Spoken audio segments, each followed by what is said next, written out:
Hey y'all, hey, welcome to Mix It Up. This is the debut session. I'm joined here today with my loves. Elia, Alba, David Antonio Cruz, who are everything. They're amazing contemporary artists, creative visionaries, doing the thing, and their work was expressing wokeness before wokeness was a thing. So I'm so excited. Yes. So you guys are over here. Your table is laid. The plants are perky. Like everything is presented just so beautifully as we're about to mix up some mofongo. Yes. David, you want to start? You want me to start? Um, well,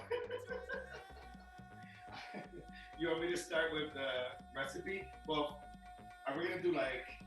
You can do that because I don't have like the plátanos. Mine's already mashed up. Okay. I got extra ingredients so that we got. Okay. And I'm gonna give some extra tips on making the process a little easier because all right, so you'll need some plátanos. You'll need tons of garlic. Yes. I love to. There's tons of stuff here. Adobo. You need olive oil. You need a little bit of white wine. And some to sip. And what else do we need here? Dough needed. This is like the central to making a mofongo, and tons of nuts to cut everything. So you want to start off with your plata.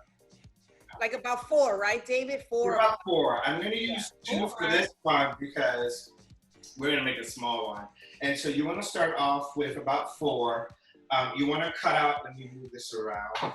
Oh, and you, of course, need some lemon. And because we're doing a shrimp one, I decided not to use any meats in it, any pork in it. So we're going to use a little bit of seafood instead. And so you want to start off by cutting off the tips of your plátano. It's this is an incredible piece that we use so much in the Caribbean. I know.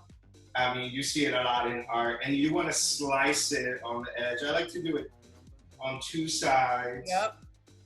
And then you're going to dig in. Oh, that's right. And you're going to pull in. So you're going to, and so you want to start by sliding your finger in it and then pull in. And that's an unripened plátano, right? Yes. Yes. We use the ripe ones for other things. So, Elia, there's mango, there is, of course, plantains, there's the green ones, and of course, my favorite one, which one are the sweet ones. But you have to let the plantain ripe really well. You can do some good stuff with that sweet, like wrap it up in aluminum foil and throw them in the oven. Sprinkle a little canela, canela. How do you say canela in English? Cinnamon.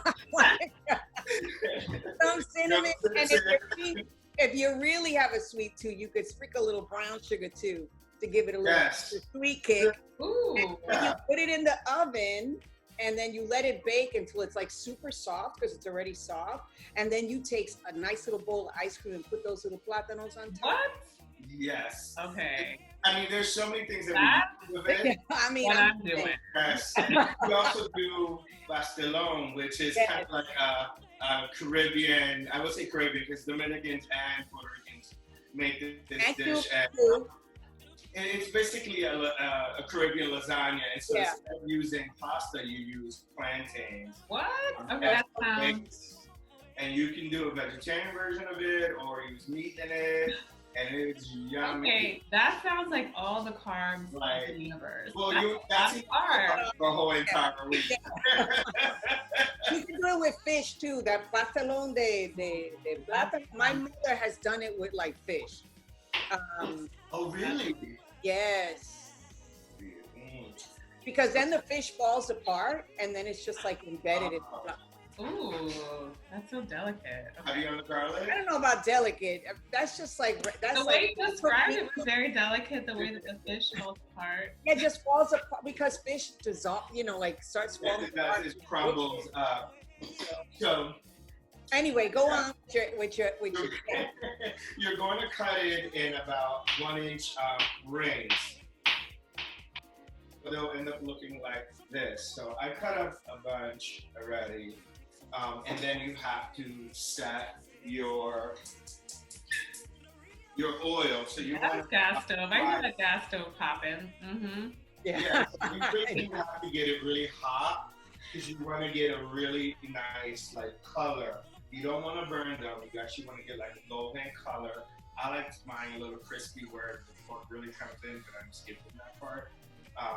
Also, by the way, I made some adobo because certain people are acting up. Hold on one second. Wait, who's acting up? So you could actually make your own adobo powder. So it's a little I bit. make my own adobo sauce too. Yep. Oh wow! With sofrito is what I make. Do you freeze it? No, this is a lot of cilantro, fresh garlic, fresh onion, and 1 pepper.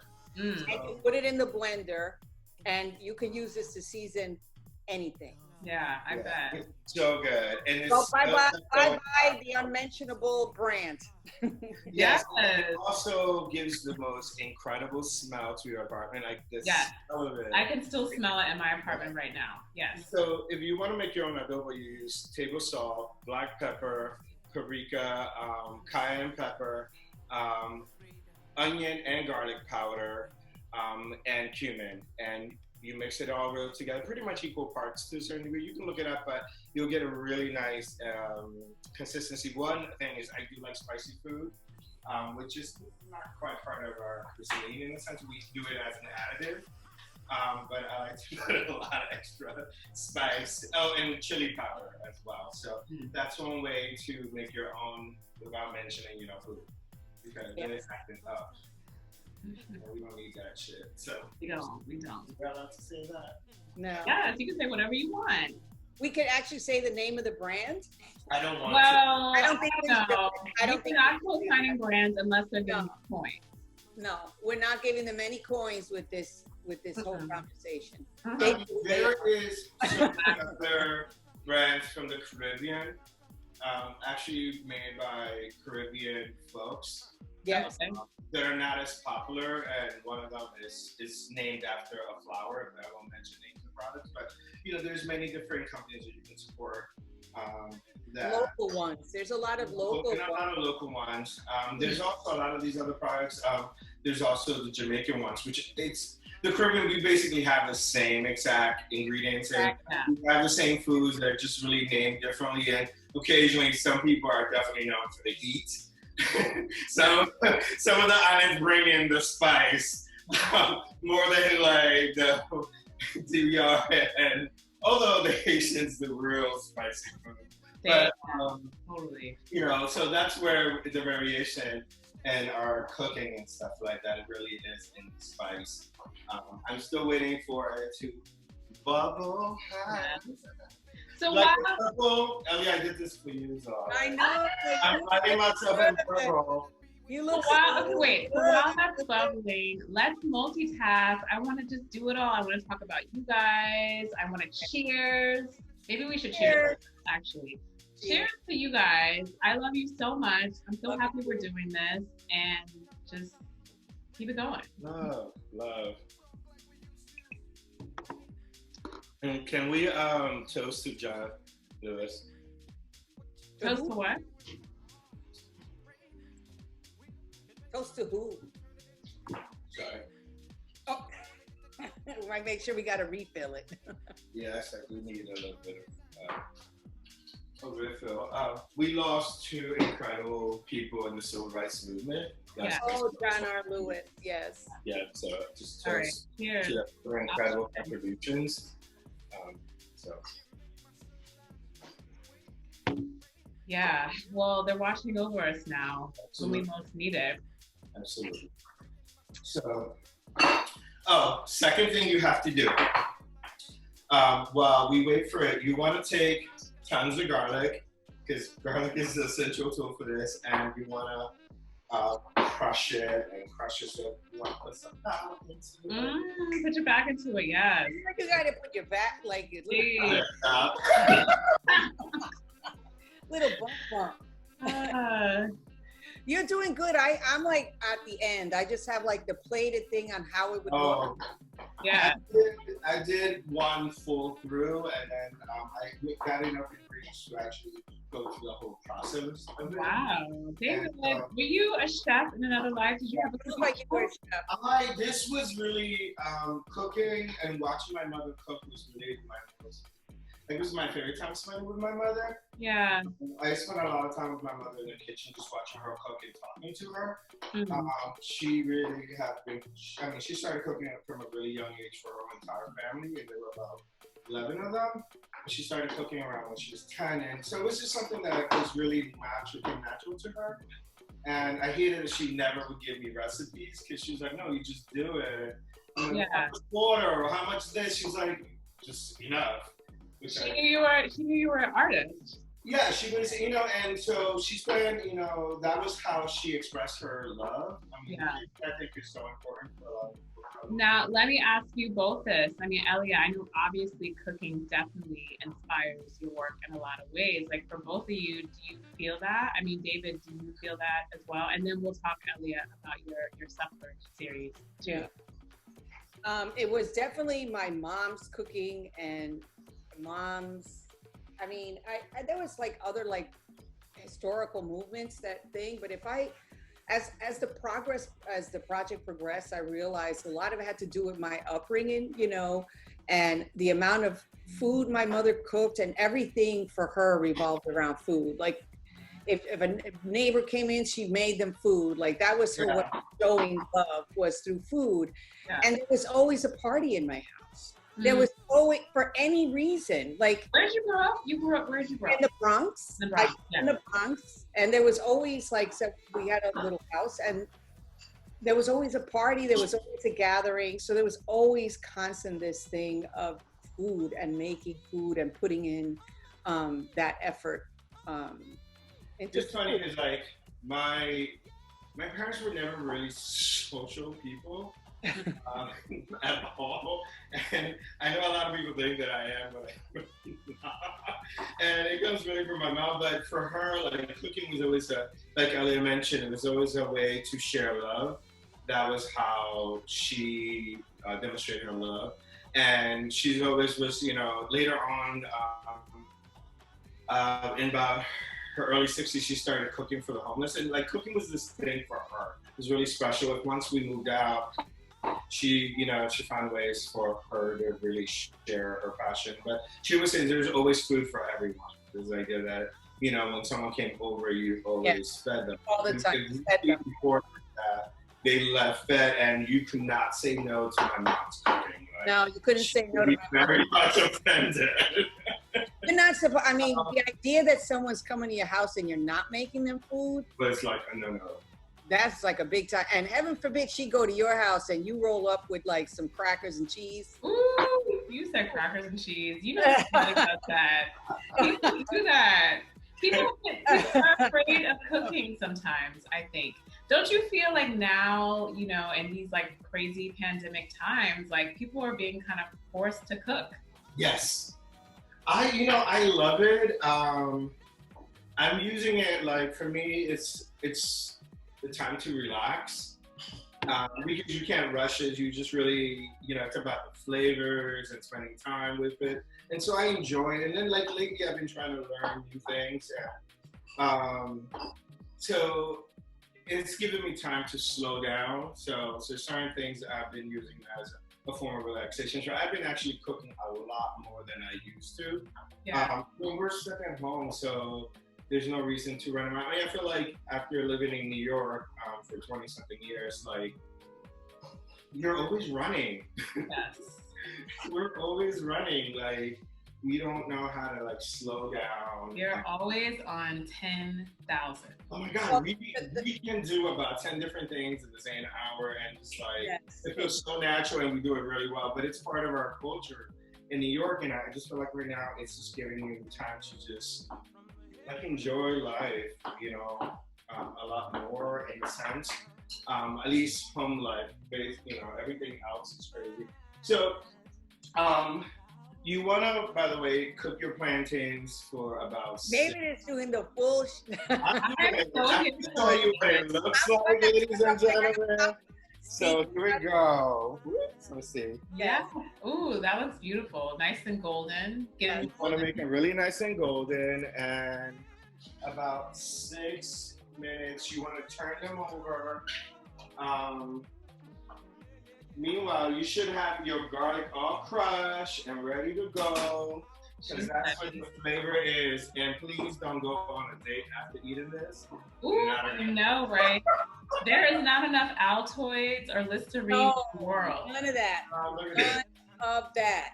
Yeah, no, it's a lot of garlic. I use a lot of garlic and a lot of, well, you'll see the cilantro thing that I made, but I made a special sauce, which it's already made though, but I'll tell you. Good, yeah, no, that's good. Tell us.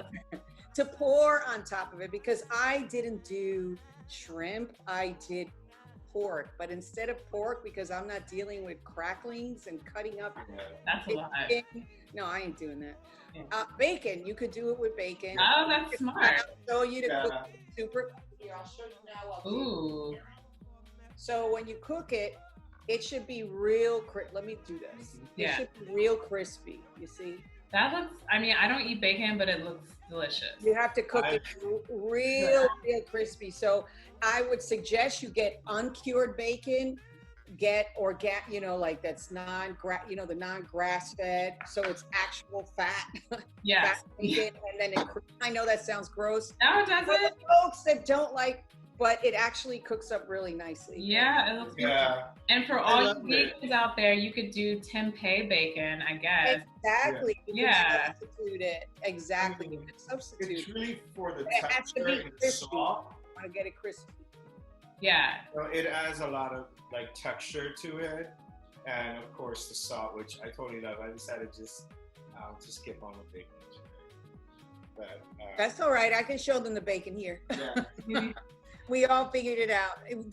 But you're doing yours with shrimp, which is good. Yeah, so I have a special sauce that includes like butter, olive oil, garlic, and then you throw the shrimp in, and then you throw a little bit of white wine in it. Mm-hmm.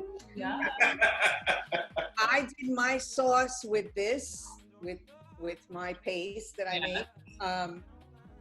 I did it with bacon. So I chopped up the bacon and I cooked it. I let it cook, not fully, just enough so it gets a little smaller. And then I threw in water and a lot of salt, a lot of garlic, not a lot of salt, but a lot of garlic, a teeny bit of oregano, some paprika in there, and let it cook. And then towards the end, you add just a little, like a teaspoon of flour to thicken it up just enough. Oh, yeah. Oh, that's like a roux. That's like roux. You know, like in Creole cooking. Yes, exactly. Just a little bit. It's all connected. It's all African. It's all African. Yeah. I mean, that's it. That's what we are. And then it looks like this. This is my sauce, mostly green. Wow. Wait, let me see. Elia, put it a little closer. Or pull your screen down. Wow. That looks amazing. That looks so flavorful. It looks very Okay, I'm gonna like zoom in, get some, bring you some. Yes, I'm kidding. Are you hungry? I'm actually like, my stomach is over here growling. Okay, here we go. So you want to have golden. This is good. This is good. We got this. Yes. You want to put them on paper. That's beautiful. Look up the oil, and then the next step is to take them, and so you want to sprinkle some of your adobo. I already mentioned how to make it. And you're gonna throw in some of your plantains, and you're gonna smash, right? So you're smashing in there. And you're gonna slowly just keep adding your plantains into it and smashing it. So it's really much a mashed potato. Yes. And so you're scooping it and just really getting it in there and smashed up and getting all that garlic. I like to throw a little extra garlic later on into it. Yeah. And then you want to sprinkle some. So y'all, David already has a boo. That's why he can add all that garlic, because it don't matter. The boo not gonna care, but the boo list here. Trying to go out into He the is like garlic. he's excited. Not a good idea. Woo! He's like, what you're making? Because I haven't made it at home. This is one of those things that a lot of the really great Creole cooking takes a while, to figure out the ingredients, and it does take a while. So sometimes it's like, it's a lot of effort to do this. It's like you're conjuring. I feel like you make magic in the kitchen, and that love you're talking about. I'm gonna sidebar from David because I don't have the patience for that. So What is that? This is it's not completely done. So I do a pre-mash all my plátanos in a bowl, right? Okay. Pre-mash. I use also, because I feel like the plátanos start getting hard, I throw a little bit of this sauce in there. Yeah. A little at a time, so the texture stays a little moist. Yeah. And then I take it the second pass in here. So then I do the pre-mash, and then I do what David's doing next. Yeah. You can, sometimes people put a little bit of olive oil. Or olive oil in there. Yeah. Because it kind of dries out, right? Yeah. What was that? Because it kind of dries out a little, yeah? Yeah, because plantain in general, like mashed potato, it's a little dry. I normally, in the Caribbean, they have really huge ones. Yes, like we got these big. I don't have one. I actually used to have a really huge one, and I miss it. Yeah. I mean, I was still mashing plantains right now. Yeah, but it's too tiny. Yeah, this is tiny. The ones that we use in the Caribbean are about triple this size. They're like a bowl. Like a cauldron. Yes. Like a bowl, yeah. And like, the ones that you use for like guacamole with your stone, we normally use wood. So the next step is I can do the shrimp sauce to go with it. So I'm gonna let it sit in here and keep the shape because it keeps it also warm. You can feel that warmth in it. And so what I'm gonna do right now is to set up the shrimp sauce. So you're gonna start off with 2 tablespoons of butter, and you're gonna put that in a pan salted, and then you're also gonna I told Elia to drink that gin and juice, girl. No shame. Yes, I'm like, Elia, you're gonna get twisted. Yes, that's what we're here for. We're here to mix it up and get twisted in the process. Okay. So while David is doing that, I'll show you how mine finishes off, and then David will show you this. Yeah. So I'm done here. So this is how I'll eat my mofongo. That is beautiful. Yes. Little lemon garnish. Little avocado and make a nice little salad to keep it healthy. Yes. Since this right here is nuts, and we're gonna actually pour a little bit. Wait, hold on a second. You put your nuts in yours? I'm gonna put a little bit of this. Wait, did she say she put the nuts? I don't know. Wait, Elia, did you say? Yeah, please for one moment, honey. Okay, sorry. I pour a little bit of the sauce on top of the mofongo. Wait, hold on a second. You say you put nuts? No nuts. I thought we heard no. So I was like, what? No. That's funny. So no, lemon garnish, a little salad, right? The mofongo with the sauce that I made, and It's beautiful. So okay, so I'm gonna I have mine in my little bowls. It definitely does not look quite as pretty, but I did this. I kind of molded mine. It's almost like a pyramid shape. What did you use? Okay, so I have to be real. So I have a sweet tooth. So I wanted to go for a more ripe side of the plátano. So I decided to kind of go. Okay. I decided to go the Maduro route. Not so ripe. It was kind of in between. Yes. In between. So I cut it like David was cutting it. I fried it, and then I mashed it. And then I added lots of garlic, and then I just pounded it, and then I just molded it with my hands to kind of give it the shape. And then I did the shrimp. You can kind of see the shrimp. The shrimp, I put tons of garlic in it. Yes. I did a lot of butter. I put so much butter in this. It's just cholesterol latent. And then I did some. I actually ended up doing a chili lime seasoning that I have. But that would be yummy with those plátanos. Yeah. And then what else did I add? It's actually really simple. I guess that's all I added, and just salt. Oh, by the way, so you put your butter and your oil, Back to the shrimp sauce here. and then you crush out about 4 garlics, cloves, and then you want to throw that into the oil. You don't want to burn it. You just want to get it all nice and toasty and brown. I love that you're explaining it. This is good. This is It's like perfect. No, I think yeah. This is so. Let me just shut up. So you can't be all doing a cooking lesson. It's good. That You know, buddy, yes. I don't know. I'm just having. This is a lot of fun, and I miss you guys. You know, I miss you too. I miss so both. many bonds, and so. You know, you guys are missed, and so Elia and I used to live like 2 blocks away from each other for about 2 years. oh And my God, we were. we would each at each other's houses and stuff. And so when I would throw dinner parties, we would not mention anything else. Yeah. But I would force Elia to come, and I would cook up all this meal, and then I would go to her house on Sundays, and she would make me breakfast and coffee and. So, she makes really great coffee, the old-fashioned way. So, I'll go to her. Cafe Bustelo. Cafe Bustelo, but I use a sock. I don't use the old-fashioned an actual coffee sock. Wow. Okay, that's official. It is official. It tastes really good that way. I don't know why, but you know. Now, you know, I use a press now, and I use a sock. It's just, you know, easier, but. So okay, here we go. We're gonna flip it around. So you're wow. So about 30. You want to do about 30 seconds on each side until it turns pink.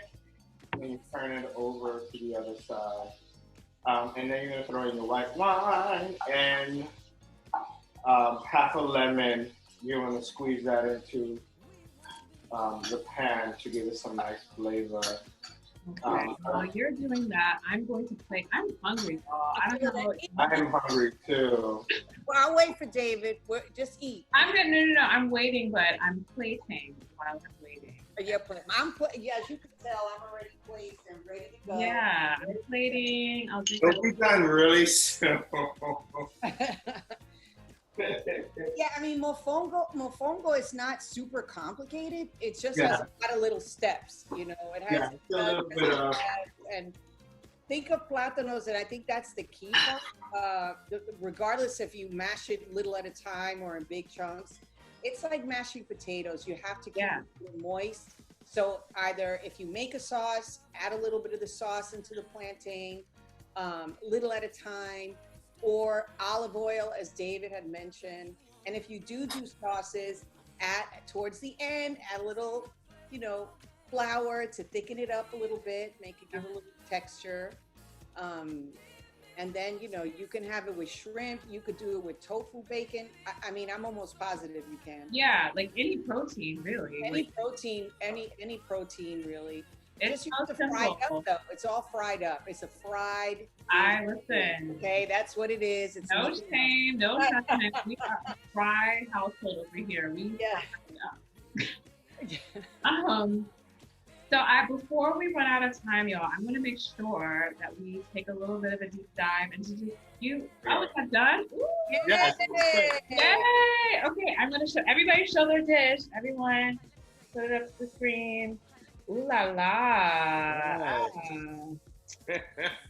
I love it! Yay! I am so ready. Now we eat and we drink and we talk. Like how has this time inspired you guys? Like I feel like what you were saying, David and Elia. I feel like I'm getting that same energy from you, where it's like time to kind of slow down and think and kind of nurture yourself in different ways. Like, do you feel like it's kind of helped to nurture your work as well? I think this time,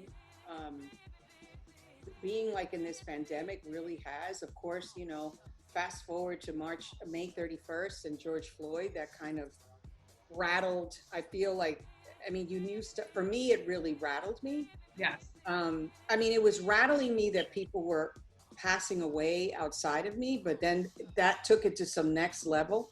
Yeah. Not that we were surprised, okay, because that stuff's, you know. What's been going on? I mean, why are we, I mean, we're not surprised, right? But still, right. Nonetheless, it's like you compartmentalized it and you felt like you can, that's where you were. Like, okay, we're dealing with this. I think somehow in my mind, I was thinking these things were on pause, but they weren't on pause. Mm-hmm. You know, racism was just not on pause. That's a good way of I hate to be going on a soapbox, but that's the thing that kind of shook me up for a minute there. Yep. And realizing we have to take care of each other, take care of ourselves. I mean, it's one of those things. I feel like we were frozen. We couldn't go out, so all of a sudden it's not that these things weren't happening. It was the first time that we were all frozen and forced to have to pay attention to what was really going on, because there was nothing else distracting us. We're all home and we've pretty much been tied to social media or looking at TV, because you're just looking for entertainment and ways to get through this, because, like, you know, there's that fear that something might happen to us and our family, and then there's I'm just stuck at home. I don't really know anyone that's being ill, and then these situations happen. And, you know, it brought in a lot of focus to a lot of groups that were not being looked at or addressed. I mean, we've known that these incidents have been happening. It's just the fact that this time everyone was sitting and was able to happen. And the revolution was televised and we were sitting at home to watch it. Absolutely. And, you know, and it's been a really surreal. I mean, it's been really difficult. I had to take a break, and, you know, yeah, me too. Serious break, and figure out other ways to support. I mean, because of the work that we do, this is part of the conversations that we have all the time in our work, and so I guess sometimes when you've been researching some of these things, and these things are part of the things that we talk about all the time, it hits sometimes a little harder, differently, and in the sense that you have to sit down and really think about how to make an impact. And, you know, there were other things that started happening at the same time. There's a lot of voices were being focused, as well as a lot of the queer community and the violence, and it seemed to multiply during this time as well. There's been so many cases at the same time happening of this amount of violence, especially against, like, trans Black women in the last few weeks. And so there's been a lot of different things that have been amplified, and we really have had something to see it. There's no way that you can unsee it. And it's a telling time. I'm sorry. No. I'm gonna ask you how, because I feel that, like, it has been so exhausting. But this is nothing new. It's not new exhaustion. It's just building up on, like, old exhaustion that's, like, maybe lie dormant. We kind of push it down and we just live with it. We don't even realize how much we live with it. Yeah, I agree. You know, being a person of color, there's certain things that you deal with on a daily basis. You don't get a break from being a person. No one's like, oh, you're not what you are anymore. You know what I mean? Yeah, you're, like, in this skin. Indigenous, queer, you don't get breaks from being those things. And, you know, all of a sudden, it was exhausting. I had to take breaks. Yeah. So okay, let me ask you all this. How have you replenished yourself through joy, or what joyful experiences have you been bringing? Oh, I can answer that so fast. Okay. All these plants you see in my house, joy. I'm going to turn this around. Let me see if it's this way. Look at. Oh, wow. Like, wait a minute. I have so many plants right now. When I knew I was going to be stuck, there's more in my bedroom. Wow. When I was stuck here, I'm like, I'm not going out, because I had those lung issues 10 years ago. So I just was like, oh, hell no, I'm not going with that. And I said, but I need to make myself something look like I'm outdoors. And I literally just started ordering plants from Home Depot. That's beautiful. And then I started ordering bulbs from Amazon. And they're thriving. And you've been doing the same thing too, right? I see plants. And I got a bird feeder outside, so I got birds. Same here. Same here, yes. We were just talking about that. We have a bird feeder as well because it's just like I'm like, nature, come heal me. That's for me because I can't go out right now. Yeah. To nurture something, to give love. Yeah. And some way for it to love me back. And I joke because like I've never planted things. I never had a green thumb. I seriously, I mean, I grew up in Philly. It's cement everywhere. There's barely any trees. Like we talk about New York not having too many green things. Philly really has no. Philly really doesn't. You're right. In North Philadelphia there are no trees. So dirt, I don't like dirt. What's that? So my routine in the morning is I get coffee and I come out and I'm gonna walk out. I mean, my life has changed inside. So these are wow. That's that Boston life. That's what happens when you move from New York. Yeah, you have room. And I'm doing the same thing with a garden. Sometimes I think about moving the city just so I can have a garden because not even in the Bronx you can buy a house with a garden. It's very expensive. It is. It's getting so. It's very pricey everywhere. Well, you guys, we're running short on time, but I wanted two things. Yeah. Speaking of like the Bronx and rising prices made me think of like kind of New York back in the day. Because David, you and I were talking a couple of days ago about how, I don't know, we were just reminiscing. And then you were talking about Elia and just how,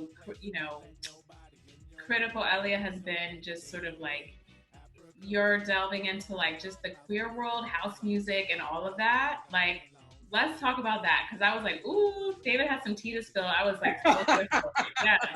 I mentioned because growing up in Philadelphia, it was really difficult for me to come out, and I think that everyone that's queer has like a coming out story that's unique and yet similar. And New York was the place for me to come out and really come into my own, and that was part of going to the club and. There were a lot of white spaces in the city that I had a really difficult time. I was definitely fetishized in ways that being so young, not understanding the politics of it and what was going on. And so I remember I had a classmate who took me to Queens, and it was the first time I experienced a full gay club full of Black and Latinx and men and women and trans folks that were partying in Queens. And it completely changed my life around because I found myself, I found my voice, I found a place that really looked like me. And, what was the name of it, David? It was Crash. Yeah. It had like a circular kind of club in a sense. So it was very, I always thought about it like going to the playground in a sense, like it was circular. So you would always run into the same people. And, a lot of times queer spaces sometimes really are separated by gender at times, and which is unfortunate. And there it was one of those places where everyone was there, like, so it was really much all the children showed up. And so, that was my coming out and maturing in the queer world, was really hugged by the incredible community full of like people that were just there to find a space that was their own and without any of the garbage that was like projected onto our bodies. And it was really much a safe space. And for years I would go there, and that's how I kind of matured and really started forging an identity.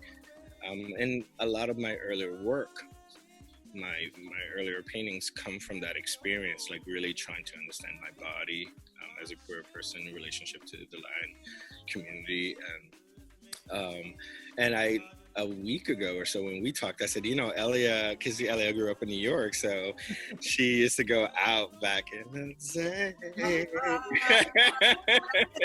And we talked a lot about the experiences of going out, especially to the queer spaces. And so. Yeah, the queer spaces, I always felt more at home in the queer spaces because it was more, you in New York, they were predominantly Black and Latino or brown. And I just always felt more at home there, more at home with the music.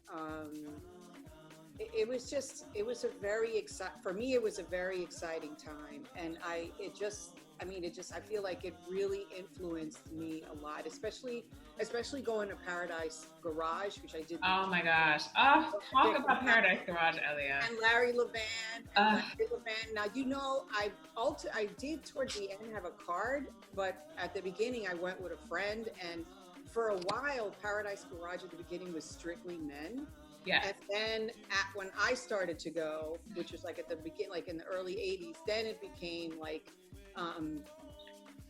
men, more trans women and men coming. It was like more open, like the way he was talking about. Mm-hmm. And a lot, that's how I got to see ball culture in the 80s, because, people would take me into the Bronx or into Harlem to go to these things. So it was just like a very, very exciting time. And I think that that world has always influenced my work, because David and I have talked about it. He goes, your work is so queer. It is so queer. I love it. It's magic. and because I think that's just how, when you're queer, it's a feeling of neither or, right? Yes. Not here, not there. You're kind of in this like amazing space, but in that gray space. There's so much things that are projected onto, people, male, female, and to exist in a space that it's outside of that is quite magical. And, when you're growing up, you don't quite understand that, so you feel very oppressed, because you're like, I don't identify with any of these ideas or things. And, and then you finally find a space that, reflects you and you feel safe. I mean, and there at that time when I started going out, it was in the 90s, and, a lot of the clubs were being closed down, the larger ones. And so it was just really a different energy in these small spaces. It allowed for other things to happen. It was really much like celebration of sexuality, of brownness and blackness, of, so it was, I would go religiously. Like it's like going to church. You get exact, and you're, and back then it was in Queens, right. So it was a long trip on the G train to get up there. And I mean, one of my closest friends, our show from Philly, she would come out to New York, and she would come out weekends, and we would get decked, and we would go out and get in, and people thought that she lived in New York because she would come out all the time with me. And it was a time for us to really explore who we were, and really feel welcome, because that was not really the case in Philadelphia at all when I was coming out, and even in certain areas of New York, and it's still not. Oh yeah, there was not. Yeah, it's still not. You don't feel welcome in a lot of places. Sometimes we have this banner of the rainbow, and we feel like everyone is free, but it's not as inclusive as we would like There's to. There's still a lot of work to be done, and I think such a bubble like in our community. I mean, I know David, now you live in Boston, but you're still in New York. I'm in New York. I mean, to me, like, my heart is over there, and I'm figuring out ways that I'm going to run back. It's a bubble. It's a bubble within a bubble, because it's like New York, but it's like the art world. So it's like you can get kind of caught up in a bubble. Okay, you guys, we are almost out of time. But before we go, I always like to play like a little drinking game. Oh. Because we have our little drinks. And the game is, basically you're just answering questions. And whoever has like the best answer, I guess, wins.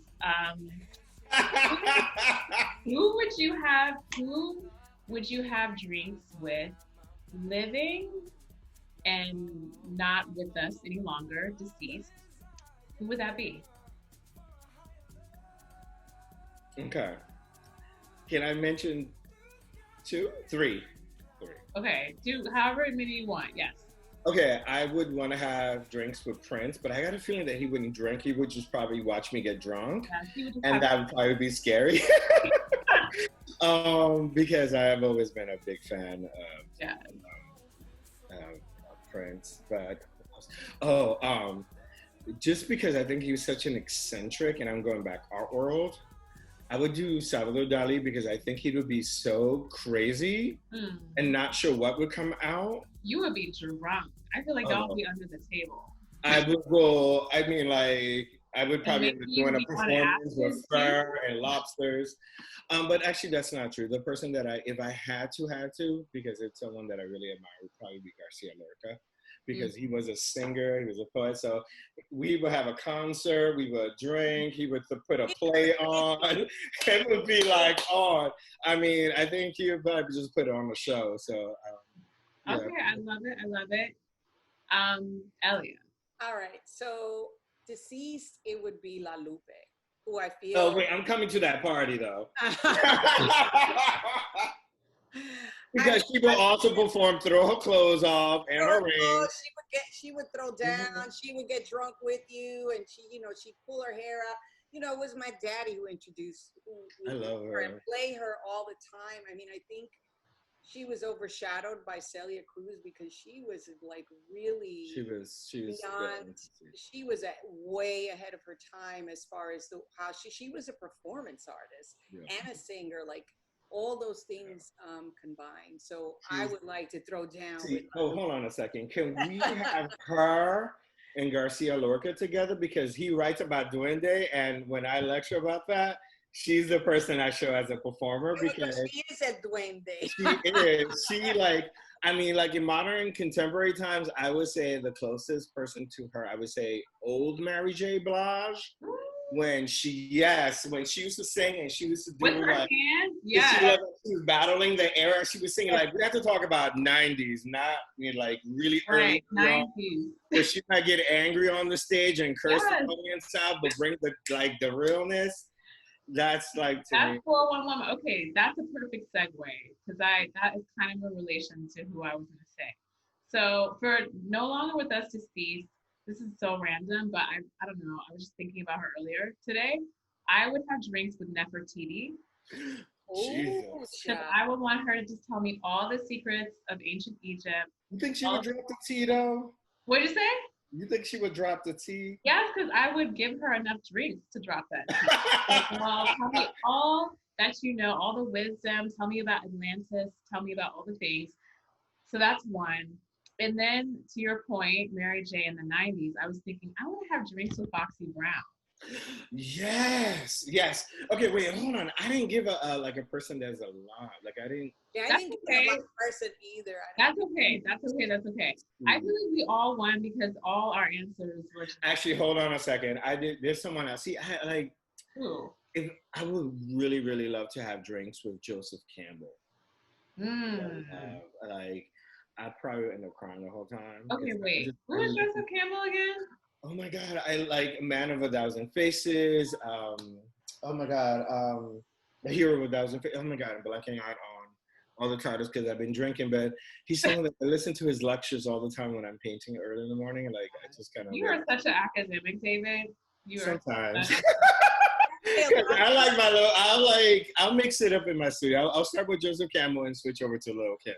Yes. So, I like to mix it all up. See, I don't know if drinks with Lil' Kim will be. I love Lil' Kim, but I feel do too. I'm such a fan.